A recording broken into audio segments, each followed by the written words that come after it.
देखते हैं फिर क्या होता है। मिठाई ले लो। ओह वाओ, तो फाइनली तुमने अपनी बेस्ट फ्रेंड के साथ शादी कर ही ली। नाइस। रियल डाइवोर्स तुम चाहती थी, सचिन ने। और क्यों डाइवोर्स चाहती थी वो तो दिख ही रहा है, क्योंकि तुम्हें कोई और पसंद है, तुम्हें किसी और से शादी कर ली।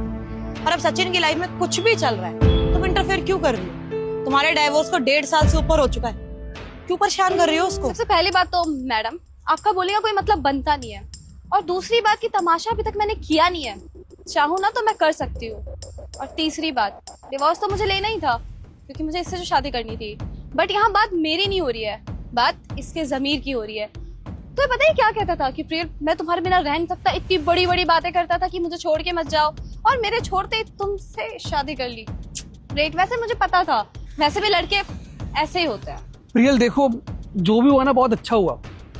मुझे पहले से पता था कि तुम्हें आगे जाके धोखा तो जरूर देगा ये। अच्छा हुआ ना कि मैंने तुम्हें इसके खिलाफ भड़काया, तुमने इसको डाइवोर्स दिया, एलिमनी के सारे पैसे तुम्हें मिल गए, और देखो आज हम दोनों एक हो चुके हैं। हम लोग अपनी जिंदगी हंसी खुशी जी रहे हैं। हाँ, और इसने क्या किया? इसने तलाक के बाद अपनी दोस्त से शादी कर ली।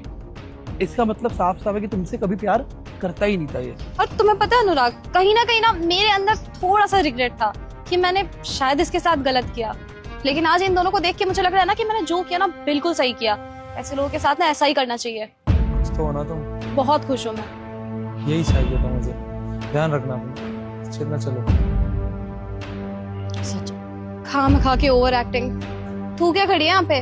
जा अपने पति के पास। मेरा पति नहीं है वो, अब से यही बताने की कोशिश कर रही हूँ, सिर्फ दोस्त है मेरा। उसने तुम्हें वादा करा था कि तुम्हारे अलावा किसी का नहीं होगा। आज तक कभी भी ना किसी से शादी नहीं करी। शादी छोड़ो, किसी के साथ डेट तक पे नहीं गया है वो। अब लेकिन ये सिंदूर तो मैं किसी और से शादी नहीं कर सकती क्या? जरूरी है मेरी मांग में सिंदूर, और जिस लड़के के साथ हूं मैं उसी से मेरी शादी हुई है। एक बहुत बड़ा केस जीत गई थी मैं, इसलिए मंदिर आई थी। तो सचिन को भी बुला लिया। मंदिर आएगा तो थोड़ा अच्छा लगेगा। हमें थोड़ी पता था कि तुम यहाँ मिल जाओ।